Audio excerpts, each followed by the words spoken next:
Good evening, everyone. Thank you so much for joining us. I know we are just a few minutes beyond when we are going to start, but we wanted to give folks an opportunity to go ahead and to join us.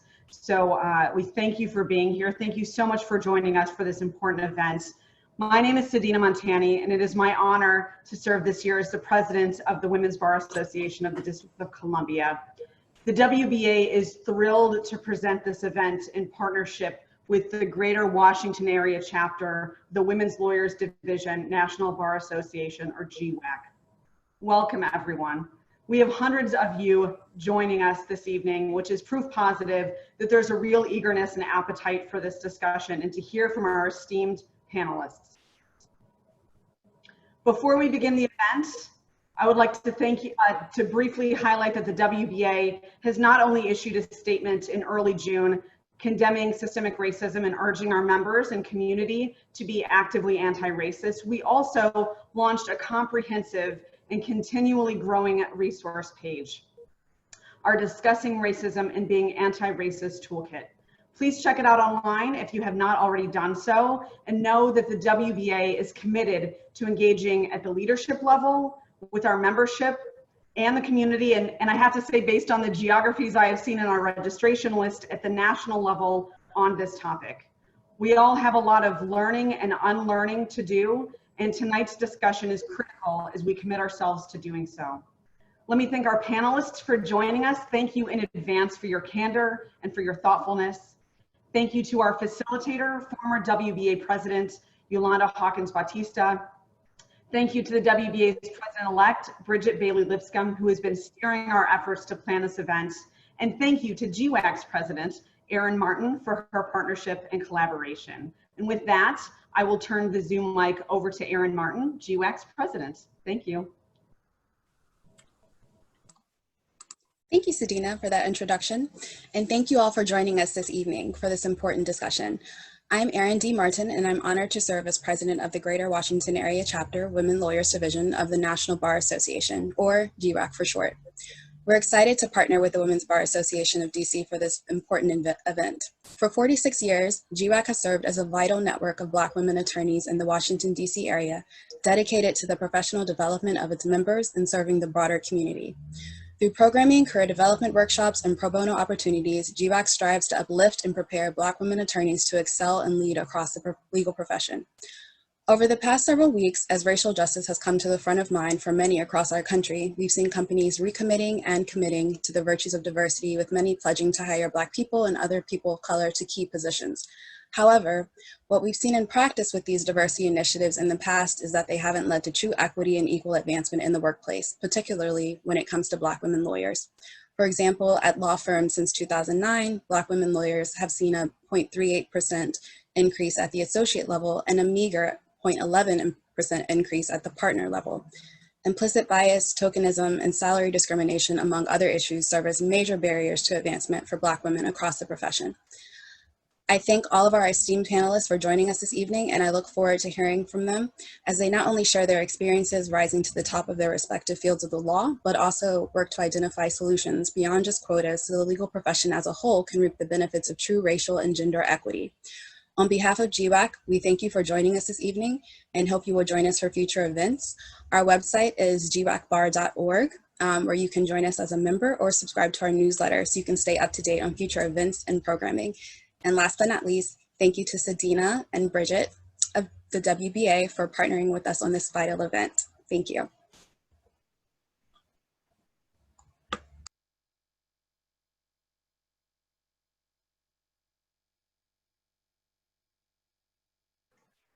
Great, thank you, Sadina and Erin. We're going to get started with our panel. But before we do, I'd like to get the audience engaged and put up our poll. So Carol, can you put up poll number 1?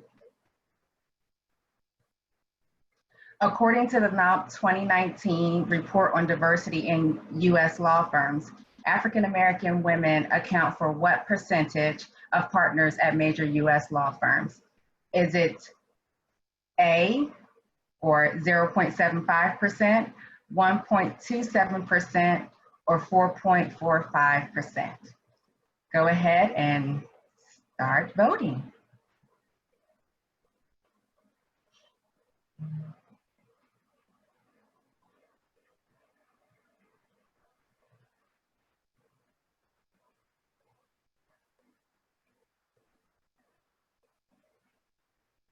Okay, Carol, let's see the results. We have 55% at 0.75, 43% at 1.27%, and 2% at 4.45%. The correct answer, unfortunately, is 0.75%. African American women are dramatically the most underrepresented group in the legal profession at the partnership level. So this is why we're having this discussion today, because we have to do something with these dismal numbers. The George Floyd murder ignited a fire around the world, and it still makes me choke up just thinking about it. I personally have never seen anyone die in front of my eyes and die in such a horrific manner. George's death has forced everyone to reflect on race, relations, and how it impacts our everyday lives, including within our profession. Following George Floyd's death, companies, firms, and other organizations within the legal field issued anti-racism statements, and I am encouraged by these statements. However, these proclamations of embracing diversity have existed for years, and yet Black women remain the most dramatically underrepresented group in the legal profession. As you can see, currently Black women are at 0.75% of partners at major US law firms. By contrast, white women account for 21% and white men 70%. NALP started tracking Black women numbers in 2009, and at that time we were at 0.57%. So you can see in a 10-year span, not much has changed. And while we do slightly better at the general counsel level, with Black women representing 3.2% of general counsel, there's clearly work to be done. So let me introduce you all to our panel. We have, let me just get to of course, you know, I had this all set up and now it has disappeared from my screen. So I am actually going to turn it over to the panel so they can introduce themselves, because I don't have it up on my screen like I initially had. So I will first turn to Ms. Hope Goins. I'm Hope. I am the staff director for the Committee on Homeland Security, the U.S. House of Representatives Committee on Homeland Security, which is the committee that has a direct oversight jurisdiction over the Department of Homeland Security and other national security agencies within the executive branch. I'm proud to say that the Committee on Homeland Security is the most diverse committee in the United States Congress. Of the congressional committees in the U.S. Congress, 4 are led by Black women. But my committee is the most diverse. There have been a lot of changes made in the House of Representatives, a lot of attention given to the staff of the House of Representatives on how we can increase staff diversity, especially among Black staff. This Congress is actually the most diverse Congress in United States history. And I look forward to talking with you all more about the oversight that we do, how we have done diversity on our committee, and also how our committee and its chairman, Benny Thompson, view diversity. Thank you for having me. Thank you. Next, we will have Fatima Goss-Graves. Hi, everyone. I'm Fatima Goss-Graves. I'm president and CEO at the National Women's Law Center. At the Law Center, we fight for gender justice in the courts. We help to pass new laws at the federal, and state level, and we engage in public education campaigns. We also house and run the Time's Up Legal Defense Fund, which is now about 2.5 years old, and I helped to co-found it. Great, thank you. Next, we will have Sylvia James. Hi. Ooh, echo. Hi, I'm Sylvia James. I'm the Director of Diversity and Inclusion for Winston and Strong, the law firm. Sandra Shaw. Hi, I'm Sandra Shaw. I recently held the position of the Vice President of Data Protection Officer, reporting to the CEO of Bridge Street Global Hospitality, which is a small global hospitality organization. And they were based in Reston, and we had offices in Singapore, in UK, as well as based in the United States and Paris. Thank you. And finally, Judge Anita Josie Herring. Hi, I'm Anita Josie Herring. I'm a judge on the DC Superior Court. I've been there for about 22 and a little more now than 22.5 years. I was formerly the Deputy Director of the DC Public Defender Service before coming to the court, and I look forward to talking with you this evening. Thank you. And of course, I did find the bios afterwards, but you guys did a fantastic job. So Judge Josie Herring, we'll start with you. You mentioned that you currently sit as a judge for a Superior Court. Can you give us a little bit about your background and how you arrived in the position that you're in today? Okay. Well, as I mentioned, I was the Deputy Director of the Public Defender Service before coming to the bench. I had been a trial lawyer in the Superior Court for a number of years and clerked for a judge on the Superior Court before that. And so there came a point when I decided to apply when there was an open judgeship, and I nominations commission, which has various representatives on it from the city as well as someone from the White House, and was nominated by Bill Clinton in 1997. And that's how I came to the court. But it was a familiar court to me because I clerked there, number one, in the Superior Court, and practiced there as the public defender for many years. So for me, that was a natural transition. Thank you. Ms. Goins? Same question. I've worked for the House of Representatives for about 12 years now, and I have been on the Homeland Security Committee. I've covered areas ranging from privacy, civil rights, civil liberties, to counterterrorism. I've been in the position as staff director since 2017. I have a staff of about 45 people. Like I said, I work for the majority staff, which means we plan the hearings and we set the agenda for the Democratic caucus. And prior to you arriving, working for Congressman Thompson, did you have any other positions other than where you currently are? That was pretty much it. I came not too long out of law school to the committee. Ms. James? So I have been with Winston for 3 years. Well, just almost 3 years. I practice as a labor and employment lawyer for about 10 years. And in 2006, I had accepted a position to go in-house to continue to practice labor and employment when a new position was created to head diversity at Baker Botts.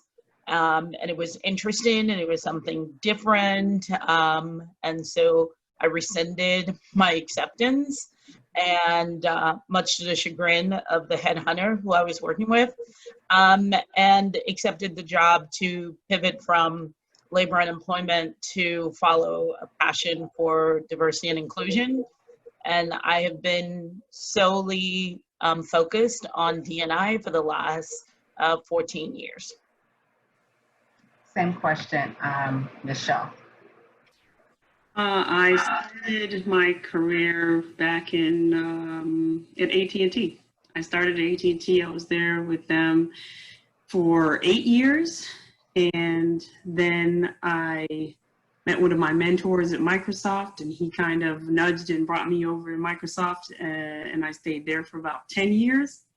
And I always thought I would stay at a large company, and started to get burnt out a little bit. And I was also out west, because you always have to go out to the main headquarters. And so then I came, wanted to come back east because my family's east. My parents were getting older, and I decided to kind of reset and think whether or not I wanted to continue in the large company. And started consulting while I was in the process of interviewing. So I ended up landing a consulting position to kind of assist this company that I was working with. And I worked with them for about 3 weeks, and they said, you know, we'd really like for you to be our head of legal. And I accepted the position. And you were the first African-American woman to hold that position. Is that correct? Correct. And that's correct. Mhm. Thank you. Ms. Gross-Graves. Yeah, I've been at the National Women's Law Center for 15 years. Actually hard to think it's been that long. But I've held a lot of different roles on our education team, our workplace team, and on our reproductive health team. And then 3 years ago, our co-founders, who had led the organization for 45 years, stepped down together, and that's when I became president. And before I was at the law center, I was at a law firm here in DC, Mayor Brown, doing mostly appellate work, and I clerked in Chicago for a year before coming to DC. So I'm going to start with you in our next question. How has being a Black woman impacted your journey in the legal profession? I will tell you, I have been the first and the only in a lot of rooms, right? And so, and I was thinking about that the other day. In 2020, it's still strange that you can still be the only in a room, that you can be in rooms where there is no one like you. And that has happened early in my career, and still about 20 years later continues to happen. But I also think, I will just say that I have found sisterhood, solidarity, and real sponsorship from other Black women in the work. When I think along the way, I have had Black women who have taken me aside, taken me to lunch, given me advice, strategized with me around career and family and more. And I hold that space as really sacred and special. Thank you. Ms. James? So I think my experience is similar, although I didn't have a lot of professional role models of seeing Black female partners at the law firms when I was still practicing.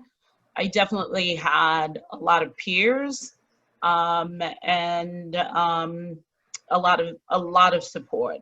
I've had a lot of support.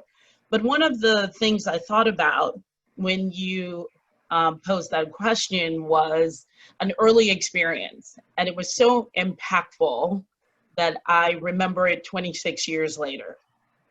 So as a 1L at Duke, we all have to participate, like most law schools, in a moot court competition. And I remember, you get the case study, whatever it is, the write-up, and you have a short period of time to prepare and to present.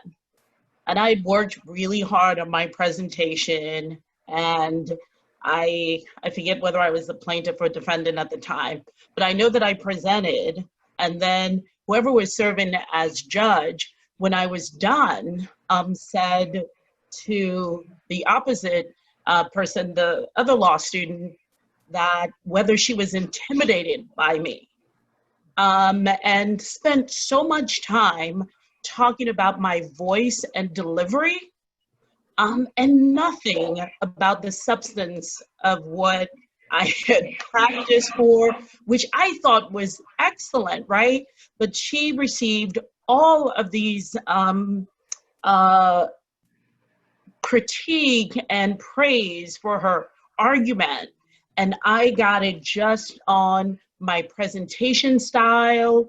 And yes, the first question he asked her was, "Are you intimidated?" And I thought, what's intimidating about me? So that struck me. It still sticks with me 26 years later. So I think that's part of the experience and part of what is part of the journey of recognizing how people view you, which is not how you view yourself, and stereotypes and about voice and all of that. But overall, I was a junior associate at Aiken Gump, and there were a group of us there who were all junior associates together in different departments, and we are a girl crew. And to this day, just last night, I was on the Zoom call with my girl crew from when we were all baby lawyers at Aiken Gump. So I've found a sisterhood through all of this. Thank you. Judge Josie Herring. I actually had great mentors at the Public Defender Service, and I'm not really sure whether some of the people who I considered went out of their way to be mentors, but they were mentors because they were Black women, professionals, and I just looked up to them and wanted to work hard and do my best. They were very supportive of me. When I got hired, the director of the agency was Kim Taylor, and she was a wonderful person to emulate, quite frankly, in terms of the way she carried herself and her professionalism, but her commitment as well and passion to being a public defender. And later, I was told by a couple of Black women there that as long as you work hard and do what you need to do, we'll be behind you 100%. And so I did that. And I was very successful at the DC Public Defender Service. I went on to work with Joanne Wallace, who was the director when I was deputy director. So that was a really nurturing environment. And then I came over to the court, and our court is one of the most diverse courts in the United States, that is diverse trial courts. And so when I came over to the court in 1997, the court was very diverse, and it's still diverse now, but not so much so in terms of African Americans that are associate judges. I think the numbers are fairly low now, somewhere between 10 and 11 or 12 or something like that, out of about 61 judges. And so it's quite different now from the way it used to be, but we have a number of women and a variety of people from various ethnic backgrounds. And so it's quite a diverse environment, but I can tell you at the Public Defender Service, I felt very supported, and I felt very comfortable and confident, and I felt like there was always someone rooting for me, just like they were the next person, as long as I performed. And that's what I really strive to do, and I think that's how ultimately I got to the court. Thank you. I have spoken to a number of my Black friends, and collectively there is exhaustion over talking about diversity, because we've been addressing the same issues for years, and the numbers indicate that little has been done in making meaningful change. However, there seems to be change in the air, some in light of George Floyd's death. What conversations are you all having among your colleagues? And I will start with Ms. Shaw. So My experience is a little different, and I'll just qualify that by saying, again, coming from a larger company, it was slightly different. It was larger, so there were other members, maybe not a lot, but at least we could have that conversation. Right now, let's just say that the tone is it's different. So in some instances, they don't even want to discuss it. It's not like, I don't know what the big deal is. They won't say it as directly as that, but the conversation is almost, non-existent. And when I try to broach the subject, naturally, as you can imagine, if I'm the only person of color, they'll listen, to placate me. But in terms of actually trying to bring about, obviously it's uncomfortable, right? I think that's really what it comes down to. I think, as you said, it's unfortunate that at this time and day and age, we are now just, or not we, but everyone is just grasping the fact that, wow, lives are really being lost and we need to do something. But I still think it's sad, but depending on where you are, some folks just don't want to have that conversation. They don't think it's necessary to have those types of conversations in the workplace. It makes you feel uncomfortable. Why bring it? I don't think that's applicable. We don't have that issue here. So unfortunately, that's been my experience in these smaller organization. But I've tried to do my best whenever possible. I mean, I tried to hire an assistant. They always tell me I have autonomy to do that. And they're like, oh, well, we have somebody who's moving in from another organization, so we'll take care of that for you. When I went and was finally given budget to hire another counsel, I was very excited. It was stalled and it started again.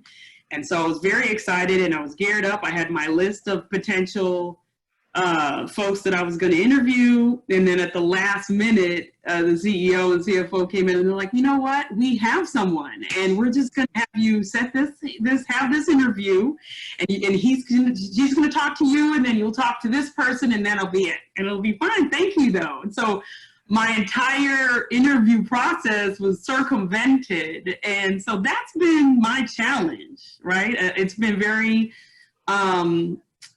it's been frustrating to say the least. I know, and I have to be careful, I don't want to qualify that and say that all in-house companies are treating it that way. Obviously with the letter, there are 170 companies that are trying to address this. But even interestingly enough, when you do, look at these companies, they're struggling. So the topic is a frustrating one. I do my endeavor best to try to broach the subject and topic as discreetly and as professionally, but as fervently as I can. And it's just been a challenge. Thank you for sharing your experience. Hope, what conversations are you having among your colleagues? Well, I would say that one thing about the House of Representatives is that each member is his or her own HR, and the same with each committee chair. So each committee chair essentially determines how he or she wants their committee staff structured. So my staff has been a majority minority staff for about 15 years. So our racial reconciliation conversations are very, very different because our staff was required to see color. I mean, we have to see this administration put brown children in cages.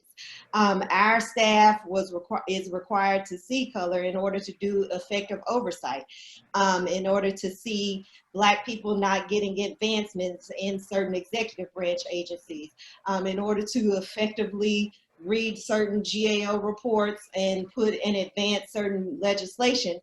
Our staff has always had conversations about race. Our staff has always had conversations about certain things that have gone on, and we've never shied away from it. So when the incidents involving George Floyd happened after his murder and after the uprisings in this country, we still couldn't ignore it. We had to have a different type of conversations. our quote unquote virtual water cooler conversation wasn't about how we are necessarily seen and the microaggressions in the workplace. And I'm just talking about my office, my one office. We had to have a different type of discussion, especially because I do have a lot of Black men and a lot of Black women on my staff. So our conversations were a bit different. And we had to let them know that they were very, very valued. But some of those conversations that are going on that my friends that work in the corporate sector, they were already happening. Now, when they were happening already in our workplace as far as discussing microaggressions and things of that nature. Now, what I will say is that my office at the house is an anomaly. So house-wide, we did have to have a different type of conversation. And some of those conversations, even conversations among members and conversations among staff, that did lead to some of the legislation. Some of the legislation that the George Floyd Justice and Policing Reform Act, some of that that was in that bill was actually informed by members of Congress telling their stories and staffers telling their stories. Yolanda, can I jump in here? Because I think that on the law firm side, it has been a very strong response. And that since George Floyd's murder, we're having conversations that I never thought would be possible. There's everything that was never on the table before is now being considered. We're having honest conversations about race. People are talking about things like words like allyship and anti-racism. And now the average person can tell you the difference between not being a racist and being an anti-racist. I mean, come on, we weren't. I mean, so I think as a person who's been focused on D&I for the last 14 years, we're making 14 years of progress in the last 5 weeks. So I do think that there's a potential right now for a significant amount of change. And someone asked me a while back whether this is a movement or a moment. And I'm not sure it's going to last long before something else comes along. But darn it, while it's here, I'm going to ride this wave and get as much done as possible. So I do think it's opened some doors that were not open before. And it's engaged a broader group of people who had been silent on D&I. So I'm really hopeful that we can make some change before things go on to the next thing. You said several things that I want us to take some time to address with regard to, earlier you were talking about stereotypes. And there are stereotypes that we've all heard as Black women. If you dare to speak up, then we are aggressive, we're intimidating, or the angry Black woman.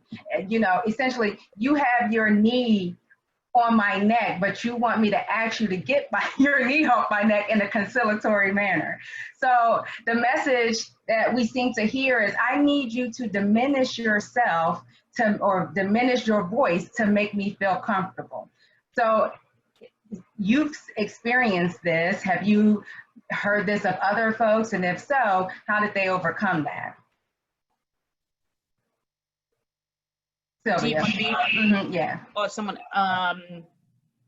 wow, all the stuff that Black women face in the work environment. I mean, I think we're at such a unique position because we talk a lot about race and we talk a lot about gender, but so little do we talk about the intersection of those two. And so for Black women having to deal with both racism and gender and sexism issues, we generally have to choose. And I know that a lot of people just choose to focus on race. But I think the issues that are killing the careers of Black women in the area that I know most about in law firms are, one, initially the opportunity to have access to challenging skill building assignments, and the opportunity to get feedback. Because when you get an assignment and that anyone messes up, like any junior lawyer will do, someone has to invest in you and care enough about you to give you constructive feedback. So we don't get the feedback, which doesn't allow us to know what the issues are to correct and deal with. So I think access to skill building work and feedback, which will lead to performance, and then sponsoring. As the judge mentioned, she was fortunate to have sponsors and mentors. And it's not like Black women don't have mentors. We have mentors. We're probably all super mentored out. What we don't have sponsors and champions, and that's really needed for careers. So I see Black women's careers at law firms stalling out at the 5th year because of lack of access to work, lack of quality feedback, and lack of someone to be talking about you in a positive way in the room when you're not there. That's absolutely right. And from the experiences of my friends, and you get the red carpet is rolled out when they're recruiting you, trying to come to the firm. But once you get there, it's like you have to fend for yourself, whereas your counterparts are taken in and brought under the wing of a partner, and you sort of walk through the process. So it's a different experience. I see that the Q&A, the chat room is blowing up. So I just want to acknowledge that I do see it, and we will have a time at the end of the presentation for Q&A, and Bridget will collect those questions so we can ask it towards the end. I'm going to turn to Fatima and have her answer the same question. Well, Sylvia, your answer was so strong, and it just occurred to me on the point of feedback. I actually think it's not true that Black women don't get feedback. What happens is you don't get that early feedback, and then the feedback comes in an avalanche after years of not actually identifying any concerns, and feels like real harm, right? And it is harmful. And so what has me sort of excited is I see an opportunity for D&I experts to actually do intervention early inside these institutions. So we do get it, right? But you get it overly harshly. And if I could just name one more thing, and we do justice work at the National Women's Law Center, but every type of institution in every area right now is having a really important reckoning, both around the types of things that are sort of the day-to-day harms that maybe everyone assumed they had to overlook.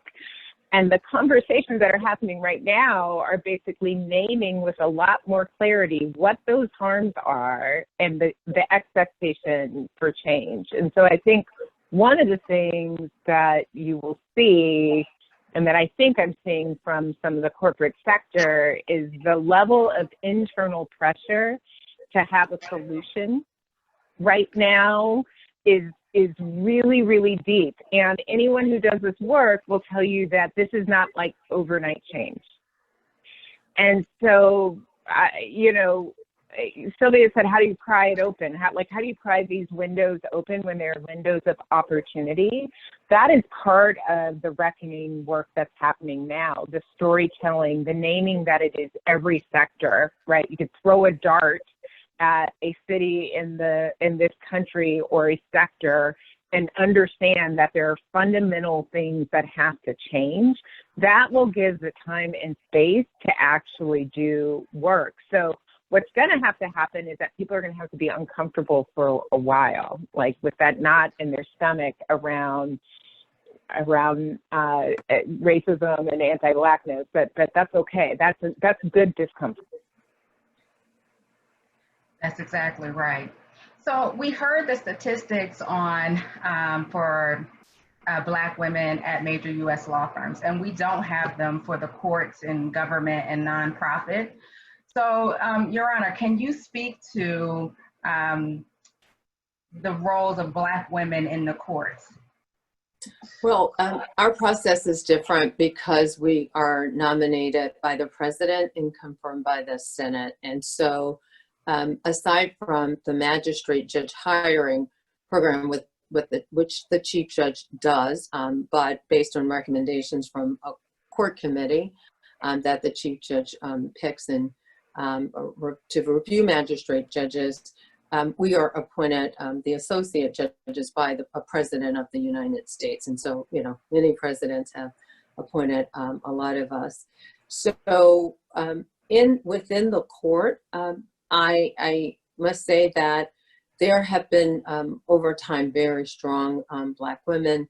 I think one of the things that I would love to happen ultimately is for all of us, including women, to work more effectively as a group and for us to be more inclusive. And I think in order for us to do that, we have to have these tough conversations that nobody wants to have because I think people feel uncomfortable because they think you're saying something about them that makes them feel as if you know, they're racist. And honestly, we all grow up or have grown up to the extent that we grew up in this country or have been here for any long period of time. We are all subject to societal influences and cues that tell us who is good, who is bad, who is pretty, who is not. And the history of our nation is such that the laws supported discrimination, which psychologically caused people who were not of the minority race to look at people who were in a very negative fashion. And so that history was with us for hundreds and hundreds and hundreds of years, and it's not going to change with training. And we do training in the court through the Judicial Education and Training Committee on Diversity.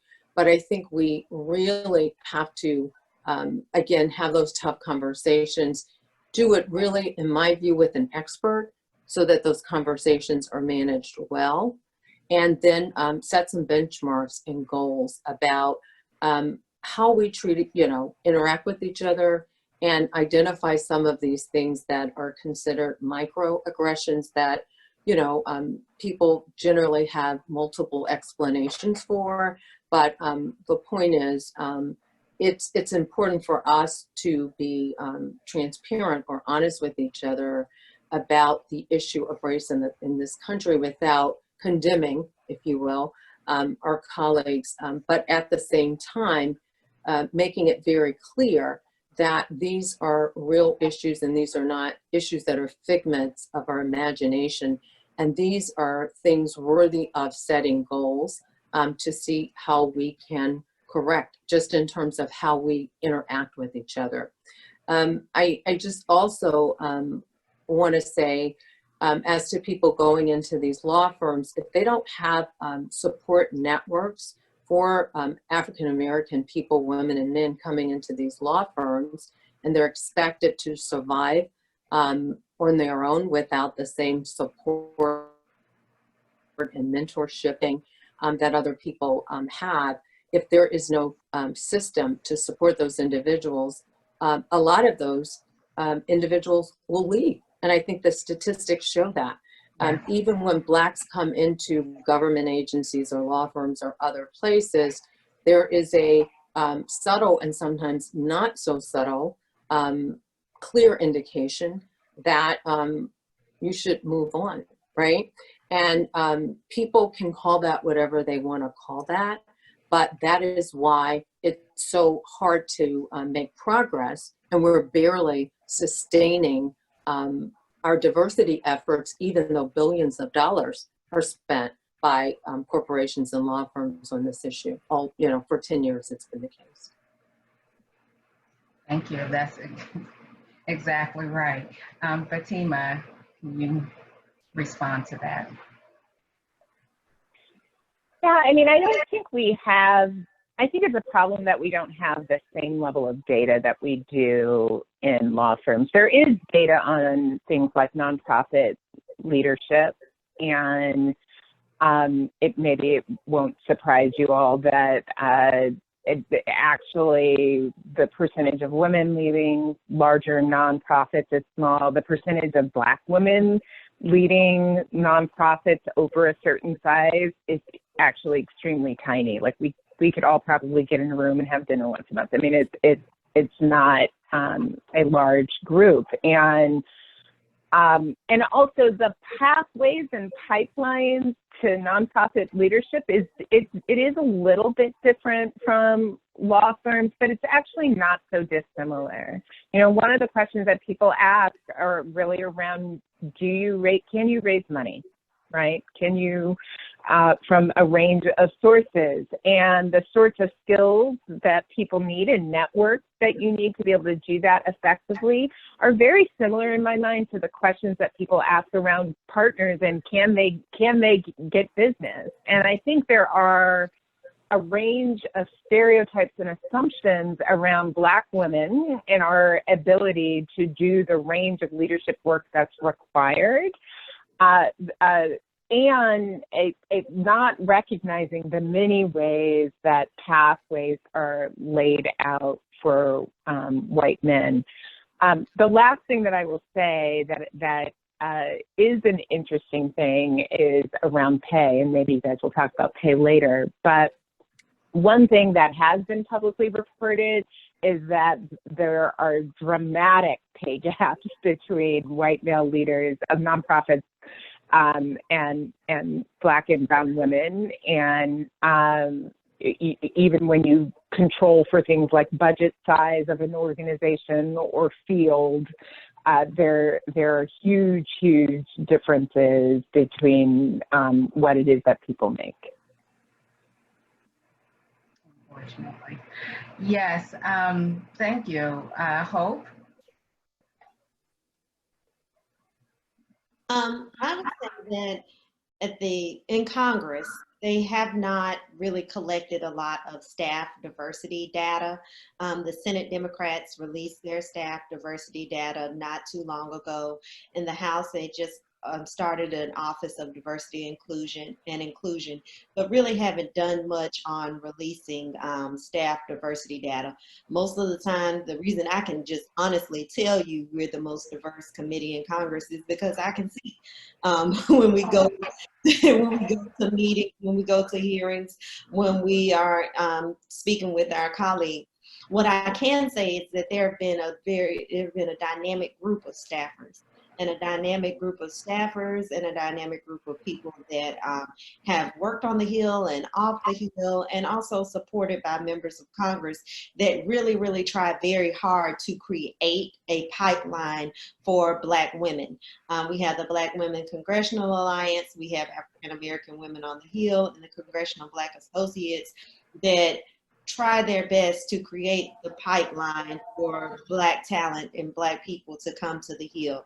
In addition to that, there are other fellowships, like the Congressional Black Caucus Foundation Fellowship, an internship program that try to place people on the Hill. Because one of the things about having a position in Congress is, number one, just getting there and getting the door open and getting noticed and being able to be put on that trajectory.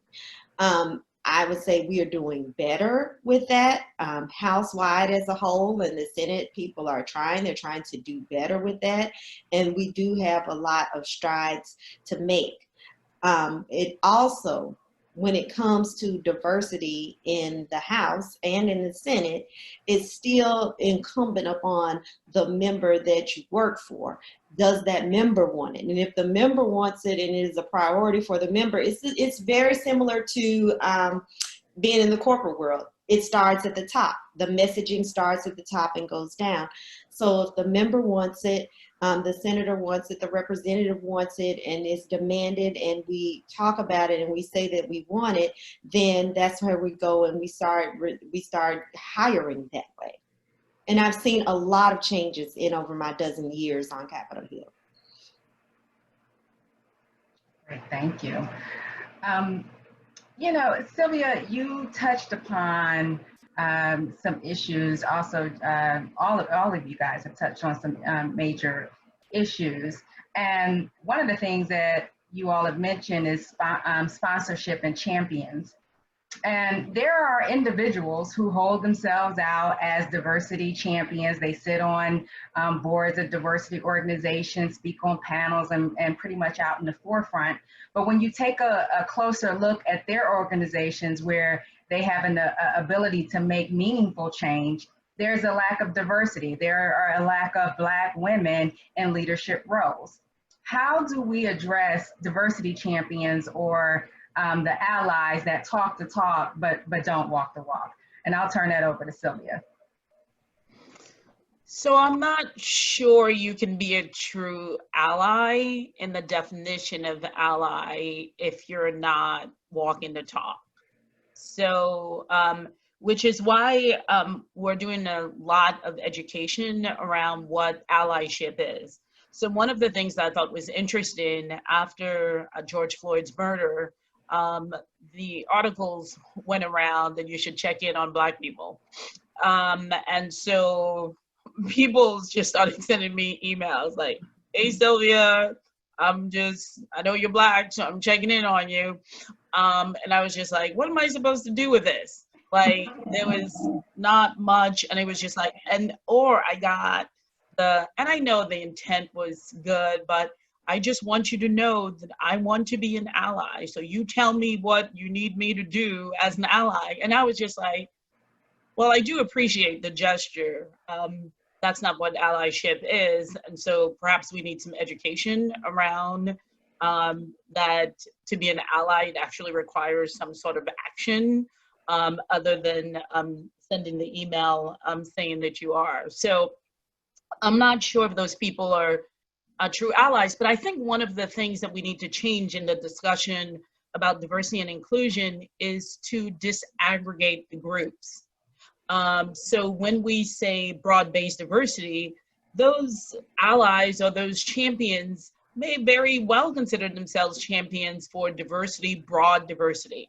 And that could mean, you know, all the groups together.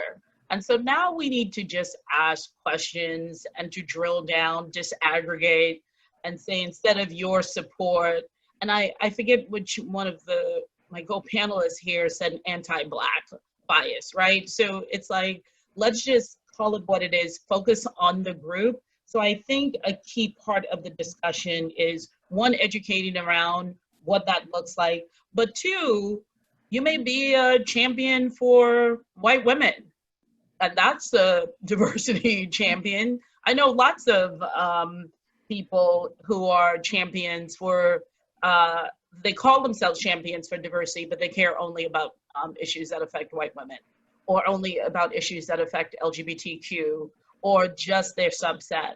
So I think it's this aggregating and getting clear about what we're talking about and defining. I'm really clear when someone tells me a word and say diverse, I'm like, break that down. I don't know what you mean. Who's included in that? So I think it's a little bit more honesty about words and defining that. If I may, this is Sandra. I wanted to just add on to that, Sylvia. I agree with you 100%. I do believe that in addition to, you know, breaking out the groups or forcing folks to define, I do believe action is what's necessary. You see, I think now everybody's talking about it, and that's great. Again, unfortunate circumstances, but now it's on the table. And I do have a legitimate concern that it is kind of a wave, and we do have to probably take advantage of it, because unfortunately the America tends to get on these, bandwagons, or they have these phases and then they go to the next thing.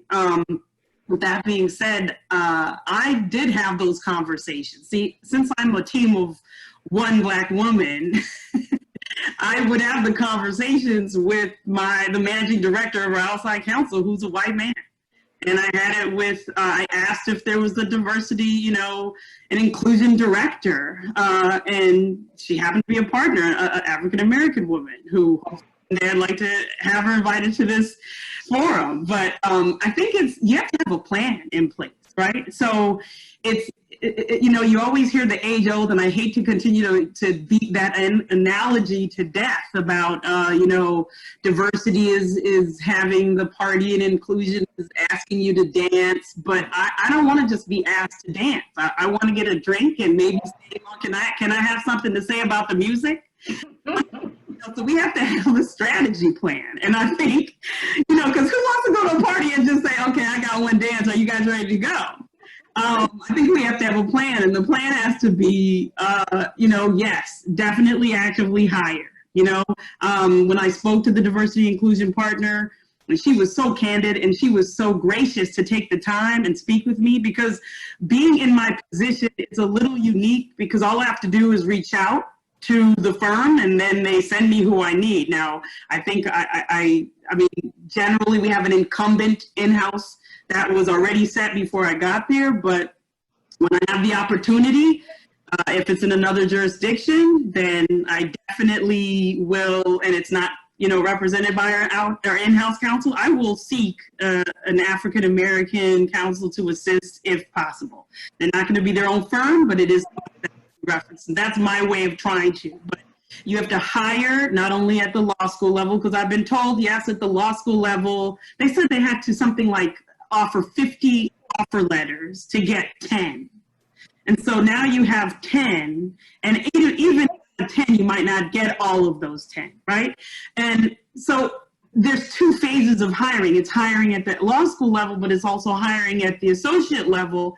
And then the key is the maintenance. How do you maintain and keep? And the rate and the reason, as we already know, that attorneys are leaving is because they're not getting those projects. Being in a law firm is billable. If you don't get the projects, then you can't bill. And if you don't bill, eventually you're going to want to leave. Or if you don't see other folks like you, then you're going to want to leave. Or if you can't establish that experience that's going to take you to that next level so that you can grow in the firm, then you're going to leave. So it's have an action plan. Number one, focus on hiring. Number two, you have to also focus on, and we've talked about mentoring, but I think it's more than that. Like Sylvia said, I think you have to continuously check in, because let's face it, some folks, and no disrespect, they're mentors, they're busy, they might not continue to check in and make sure that they're, fostering the relationship, the environment that needs to be there, answering the questions, helping that mentee out. I think I've been fortunate to, as I've gotten, how should I say, older, or maybe it's because I've changed my perspective. One thing that someone told me was our mentors can't always look like us. And it's kind of a true thing, because we're not always in those positions. So although I do 100% feel that we need to have, mentors that can help us, African-American women that have already, been in the trenches, sometimes if you have someone who's there to pull you along, which I've been fortunate enough, I've had people who have looked at me in the C-suite level position and say, you're selling yourself short, you can do this, you need to show this person. And part of that frustrates you, where you're like, I thought I was doing that. Early, I'm leaving late, I'm working on weekends, I'm doing everything, but that's one thing we have to do. So hire, we have to foster and maintain those relationships with our mentors. Mentors have to foster and maintain the relationship and carry that through. It's not a one and done type thing. And then I think we have to tie it in somehow to folks' incentive. Now, I feel split on this topic, because although, yes, I do believe that there to be able to get our equal pay, and it should be commensurate with the work that we're doing, and it shouldn't have to be this check the box. I feel very passionate about it because what I've learned from having those conversations or overhearing conversations that people don't think that I hear is that there's a bit of a dissension. Oh, here we go now. You know, there's this push. We've got to hire now. Okay. And now we have to give them this. Oh, wow. Now we have to give you this salary as well. And it's like, just, you know, do your job and then you'll get the salary that you deserve. These are the conversations I've overheard. Okay. So one potential solution could be, can you tie it into the C-suite level? Can you tie it into the management? Can you tie it into their incentive program so that, you know, if you're hiring folks and then you're going to be remunerated accordingly? That's well and good. But again, I think fundamentally, in order to really change, it has to be a mindset shift. It does. And I know that is not going to happen overnight. I think where we're going to have to head and where we all want to be, I believe, if I may be so bold, is as an African-American woman, I don't want to have to fight and have to prove that, yes, I am good enough and I did do my job and I should therein be remunerated. When I know for a fact that my colleague who has less experience and less education, I might add, is getting at least $30,000 to $40,000. It is what it is, but I think that's a start. I think we have to begin to actually do things because we've already had the diversity inclusion, the roles are there. I'm particularly interested in doing whatever I can inside and outside of the office. I've even thought about, like, maybe should we just create another, you know, should I create an entity and start going around to these first? Because some folks are like, what can we do? As Sylvia said, some folks really want to know what to do. Some folks can do it and they just don't know what to do. So it's a conversation. It's a difficult conversation. But I just wanted to point out that, yeah, I think we have to start doing, if I may. That's exactly right. And, you know, and you touch upon a couple of things. I think earlier you had mentioned 170 general counsels, and that was in response to, you know, this picture that's worth 1,000 words when Paul Weiss announced their partnership class last year and they were all white.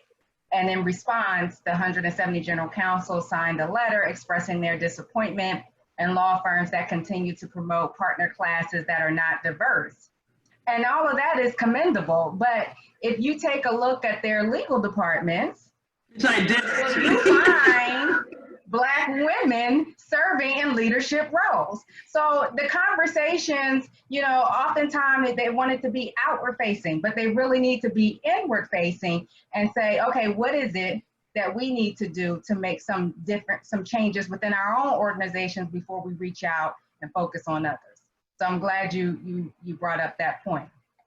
I'm going to take a minute now to have another poll. Let's bring in the participants. Carol, can you put up poll number 2? Okay. Black Americans represent 13.4% of the US population, and Latino Americans represent 18.5%. These two groups make up what percentage of the US incarcerated population? Is it 71%, 56%, or 32%?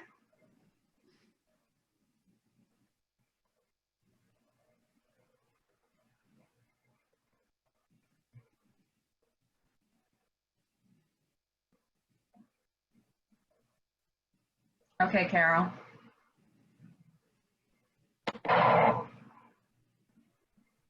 So we have 73 people think it's 71, 23% think it's 56, and 3% thinks it's 32. The correct answer is 56%, which is tragic, but not surprising.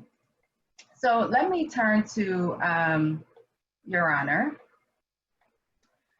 and ask you this question in connection with the judicial system.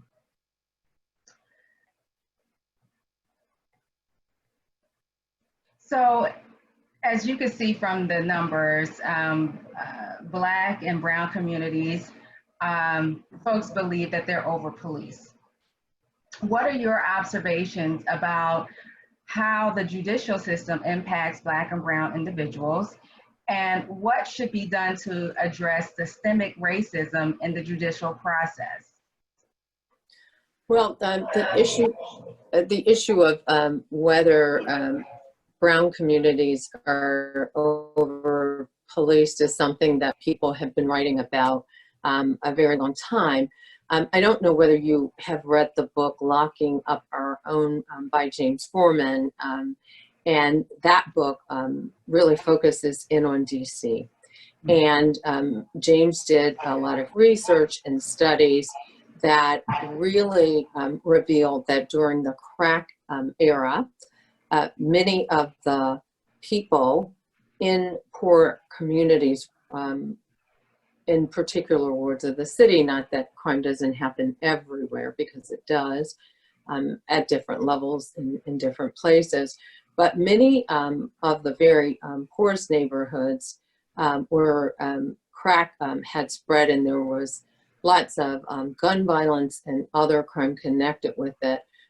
There were cries, loud cries by residents in those communities to have more policing, to ensure that the individuals that were not involved with crime were safe, that their kids had safe passage to school.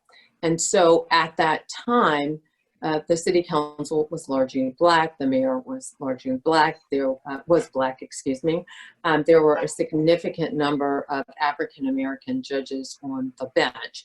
And so really the issue became how to address this major crime problem in that period of time. And I believe this book is really important because it sort of analyzes DC situation during the crack era in a way that we don't sort of think about it, because what we see are the large numbers of Black people incarcerated, and we immediately assume that there is a problem between African Americans and the police.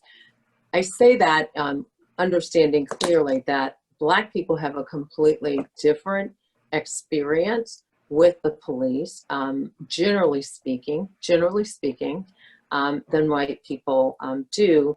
And as you are selecting jurors, you can find out in voir dire, there are a lot of Black people who get stricken from the pool, jury pools, because our selection don't get picked, or they get stricken because they say they can't be fair because they've had a bad experience with the police. And the truth is, you don't have to be a Black male. All you have to do is have relatives and family and friends, and you can hear stories about people being stopped for, not turning, on their signal at a stop, at a corner, not fully stopping at a stop sign, and then most Black people know, quite frankly, and are taught by their families that they have to be very polite in those situations, whether the police officers are Black or white. So there is this dynamic between Black people and the police, not just largely around crime, but historically, there's been an antagonistic relationship between Blacks and the police. That's not that all police are bad, all police are good. I personally think that like any profession, there are bad apples in every profession, honestly. And those bad apples can suck all of the oxygen out of the room, or those bad apples really can drain the tenor of an organization or police department. And so I think training for police officers is critically important, and people talk about that. But the plain truth is there are a lot of people who have malice in their hearts, and all the training in the world is not going to change that. And there are some people who are smart enough to pretend not to have malice in their hearts in every place, in every profession.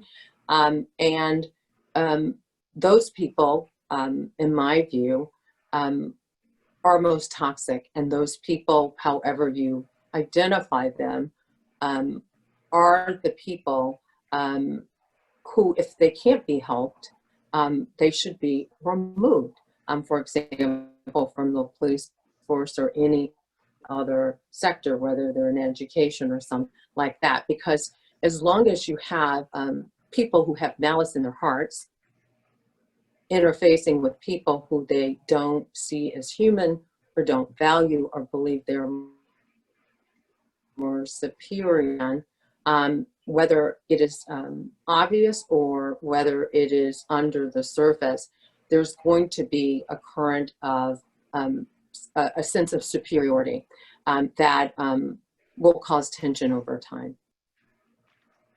Okay, we are going to turn to the audience and ask some questions that has been gathered by audience members. So the first question is, does leadership matter? In other words, if the leadership is open to diversity and inclusion or minority issues, then the company tends to go in that direction. So I'll open it up to the panel, and anyone can answer. I can start by saying 100%. I definitely think leadership matters. I can speak from experience. If it's not been top of mind at our small company, if, as I indicated before, if you mentioned it, if I mentioned it in a meeting or tried to bring up a program, it was always dismissed, or we don't have budget, or what have you. So if you have the leadership behind it, then you naturally get budget, and all of a sudden you start having the programs that you need. So I definitely believe that leadership has an impact. But I want to weigh in and say that it's leadership at different levels. So if only the uppermost leadership supports it and believes it, that's great, and you need the buy-in from the top and all of that stuff. But really what you need are that middle tier, the ones that more directly interact with the bulk of employees, lawyers, whoever that is. And so I have found that there can be a huge disconnect between what the uppermost leadership says and stands for and what actually happens. So yeah, leadership support, but it has to be broad leadership at varying levels. And so in a law firm setting, that's not just the executive committee. The executive committee is great, but really what you need is the practice group leaders to buy in, because that's where people's careers are made or broken. So I think leadership matters, but it's more than a commitment from the CEO or the managing partner, which is obviously important. So Sylvia, I'm gonna turn this next question to you because I think it's a good one as well. What would you suggest as a path to career resuscitation for attorneys who have already suffered some of the various pitfalls that push Black women out of law firms? I feel like I'm uniquely qualified to answer this question. No, in that I feel like I was a victim of that as a mid-career lawyer. I think I, like a lot of folks, started off with just all the promise. I was wide-eyed and bushy-tailed coming in, and somewhere around the fourth year, my career was not going as I wanted. But one of the things I was fortunate to do was to solicit and implement feedback. So one of the feedback that I heard, and it's a feedback that Black lawyers get all the time, so I was one of the Black lawyers who got it, it was the writing, right? It was like, I thought that I was a great writer. I went to Vassar, we did mostly writing and all of that. But legal writing is different. And so I started getting that feedback, and I thought, so I've got to do something about it. And so if you see a picture of me for an 18-month period, it could be at the beach and there was a writing book in the sand next to me, right? And so I worked on that and worked on it, and I would work all day as an associate. Then there was this class that I found, and it was in Baltimore. And then I would take the train to Baltimore to take this particular professor's writing class, and then come back home. And then a couple of years later, on my evaluations, the #1 compliment was my writing and what a strong writer I was. So I think part of resuscitating is to get some honest feedback, do an assessment.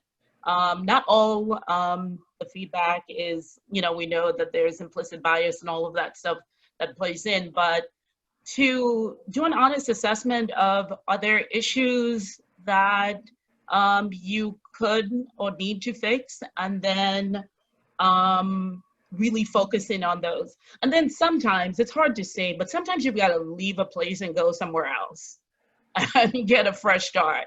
I mean, and it's amazing. Like, one place you are struggling and it doesn't seem that good, and then you see that person and they go somewhere else and they get support there. You have people who believe in you, and it just changes things. So I think it's, sometimes you need a reset, and the courageous thing to do is actually to leave, not to fight.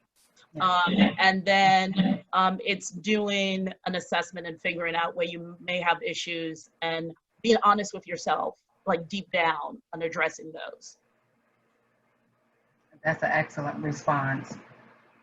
As a Black woman in the law, I often feel like my colleagues are looking to me to educate them on racial issues, as though I am an expert. Do any of the panelists feel a duty to educate their coworkers?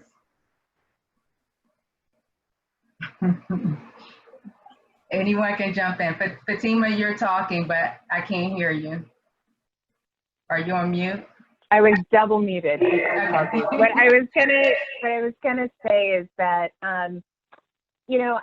because I lead an organization, I view it as a duty, but also an opportunity.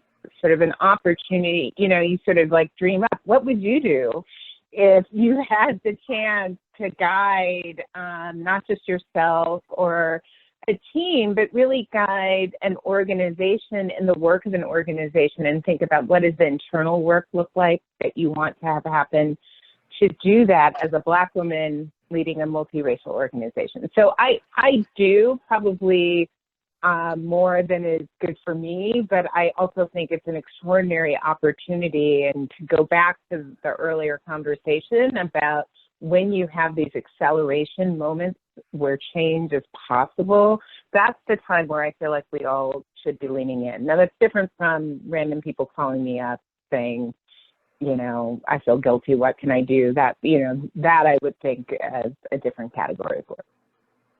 And this is Anita Josie Herring. I actually think it's important to have educational programs around race and diversity, and not just as to Black people. We've had them in the court around other groups. And so I think it's all about learning about other cultures and backgrounds of the people that you interface with for many years or a great part of your professional life, so that you can be respectful of their customs, their background, but also finding common ground. I mean, after all, many of us go to the same law schools, we read the same books, we do just as well, and we come into these arenas where we are not valued, sometimes at the same rate. I'm not saying that that happens all the time, but you know, all you have to do is talk to a Black person who is like in a law firm, and they're either the only one or there are two of them or something like that. And so even if people don't say that to you, I think, you know, it's not always the case, but it certainly can be the case. And I think the worst thing to do is to pretend that everything is okay. And I think a lot of Black people, and it's generational, you know, some of the, it depends. I mean, younger Black people don't want to feel like they're stereotyped with other Black people, and don't really feel important really to have pride in your race like some other ethnic groups, right? In a work setting, for fear that that is going to cause other people to think that you're being exclusive. I've never been exclusive. I've always gone to schools that were majority white, and I feel very comfortable interfacing with anybody at any time and bringing them in to the fold. And so I don't think it's just a matter of me feeling responsible for helping to educate others. I want to be educated too about other people. And I think the more you know about your background and the background of others, the more comfortable people are interacting with each other, because I think at bottom we have probably more in common than differences that exist. Thank you so kindly. There are two sort of overarching questions that I see from the Q&A and from the chat. And I know we're pressing up against the 7 o'clock hour, but I think they are important in the sense that, you know, as kids, Black women, we are taught that we have to work harder, longer, and be better than the best to be on equal footing as our white counterparts. And you are some of the most educated women in the country and achieve more than most lawyers. So in your daily work, do you feel you are treated or evaluated equally, or do you feel due to discrimination or bias, you still have to go above and beyond what is required to constantly prove your self-worth? Well, I think that I've heard that twice is good to get halfway where the white person is. I've heard that mantra before, and I think that hopefully, as we are in this changing moment, we can change that for the next generation of girls and for the next generation of African Americans that are coming, that are in college now, that are in grade school. Hopefully that can change. We'll see, but I would love to see that type of change occur. I would say that when it comes to somehow or another, there are biases. There are biases that come when, like I said, I have a great office in my confines, but there are times where we have to leave the office to have meetings with others. There are times where we have to have meetings with other members, meetings with the executive branch, meetings with the outside stakeholders, and therein comes the bias. They're looking for the staff director. They're looking for the person with the security clearance. They're looking for who can, or sometimes they're looking for the member. The member can be standing there and they're like, oh, well, I'm waiting for the member of Congress. And then you're like, but here is the member of Congress. So it's been those instances. And that comes from a lot of bias, And it's like, well, I cannot really overcome that because I cannot discard my skin. But you have to go in those rooms knowing that you belong there. And I'm not going to say that I woke up knowing that I belonged. I think it was a question in the chat about that too, about belonging and knowing that knowing your place and knowing your seat at the table. Because throughout my career and throughout my life, there have been times where I was othered, or where I always stop the conversation when people say, oh, you were selected because of something that is different from my education, something that's different from my experience. When people are like, oh, he must like you, or the congressman picked you because you're from Mississippi. I tried to stop those conversations right then and there. And it's like, because no, I was selected because I was qualified, and here are my qualifications. Because those are conversations that you never ever strike up with white men. It's just like, oh, okay, this is John, he's supposed to be here. But I would say that overcoming it really and truly comes with it being experienced, and also making sure, I mean, the first lady said it correctly. Everybody that's sitting at those tables are not always that smart. But when you know your value and you know what you bring to the table, and what was said here earlier, you know that you could possibly leave that table and take that skill set elsewhere. It becomes something in you that lets you sit up straighter, lets you realize I belong here and I'm going to be here on my terms to the extent that I can. Absolutely. So let me ask you all in closing, what are the action items? How can we have true diversity and not just this talking points or, signing of letters? How can we have action? So I will turn that over to Fatima. Well, I want to go back to where we started, that we are in a moment where change feels possible and some level of change will be possible. So for those who actually have active affinity groups in their organizations, now is the time to be real clear about what you would like to see change and to start having conversations around metrics. How will we know we're making change? So if they say they're committed, there are lots of flowery statements that came out this summer. How will we know we're making progress?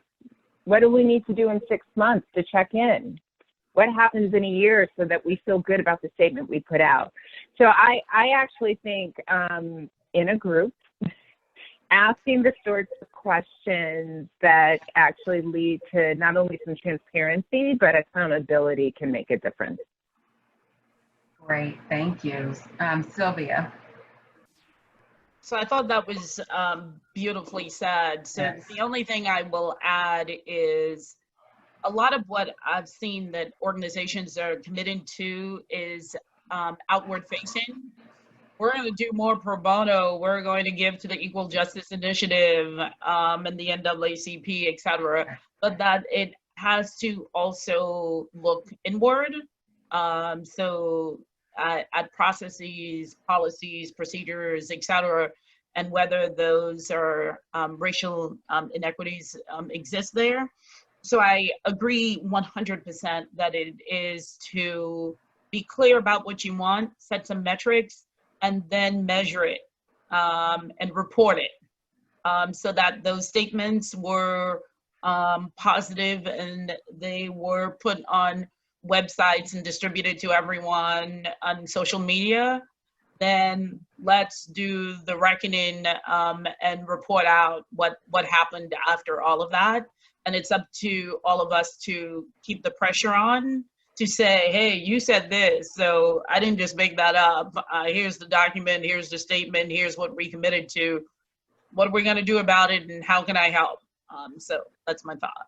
Certainly, and if you need some further assistance, contact the Women's Bar Association. We have a Women of Color Task Force that are working on these very issues, and I'm sure GWAC has the same. So reach out, become a member. I will turn to Hope to answer that question as well. I agree with what my colleague said on the panel, but I think that we have to have some type of accountability. I think that the outward statements are very nice. The outward statements are nice, but once again, in the letters from the General Counsel, that's good. But we also need to see, when it comes to corporations, we need to see who's sitting on their boards. We need to see where, if they have diversity on their boards, if they have diversity, where are they hiring? Are they going to one HBCU? Are they going across the country? Are they looking in suburban communities and rural communities? Because we know there are Black people everywhere. And we have to hold these groups, hold law firms accountable, and people that are even, like I said earlier, your members of Congress, that if there are offices that have little to no diversity, they need to be held accountable too. But if we're going to increase diversity at every level, we're going to have to increase our accountability at every level. And sometimes that means speaking out, using certain groups to speak out, but sometimes that also means using our dollars too. Great, thank you. I am being told that we are past 7 o'clock, but I feel like I have to get Sandra and Judge Josie Herring to answer this question about action items because it's very important. So let us just get those 2 quick responses and then we will shut down for the evening, close it out. Go ahead, Sandra. Well, again, I agree with all my co-panelists, and I think what we just have to do is we have to have the difficult conversations in addition to, you know, taking the accountability and being responsible. We do have to have the conversations, and they have been difficult, especially when you're a one-man band type situation, but I think we can't be afraid and we can't be silent anymore, and this is the platform or the time to kind of take advantage of it. And then go ahead and follow through with the action items. I think that's the way, as Sylvia said, you know, be accountable, but also report back, check in, find out how we're doing, and then continue and take it from there. Your Honor, thank you. Your Honor. This is Judge Josie Herring. Yes, I mean, I think we have to have the conversations, but I do think the conversations can't be angry,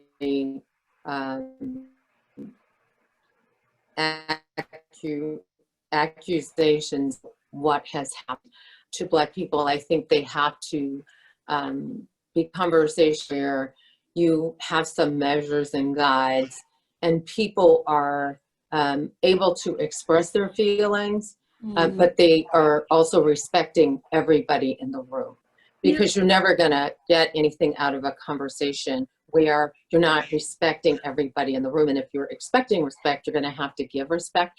But I do think you need to measure anything that you set out to solve, any problem you set out to solve. And you also have to check in and make sure that you're not just putting PR out there and having changes that are mere window dressings, really like window dressing because they look democratic or they appear a certain way. The substance of things actually have to be. Thank you, Your Honor. And so thank you everyone for attending, and I would like to thank the panelists for their phenomenal conversation and points, and I think there's definitely work to be done, changes in the air, and we're going to move this needle forward. And we're not going to take 10 years to do it. So I will turn this over to Sadina so she can close out the discussion.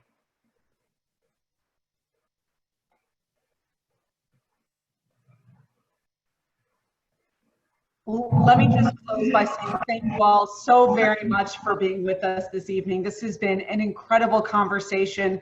As I said when we got started, it was obvious that there is an appetite to hear all of you and what you have to say. And it is very clear from all the engagement in the chat and in the question and answer and everything that you've had to offer that this is a conversation that needs to be had, that is worth having. And we are so happy to have been partnering with GWAC for this event. Yolanda, thank you again for facilitating this. Aaron, thank you again for your partnership and collaboration. And I hope you all have a wonderful, wonderful evening. Thank you so much. Thank you. Thank you. Bye-bye.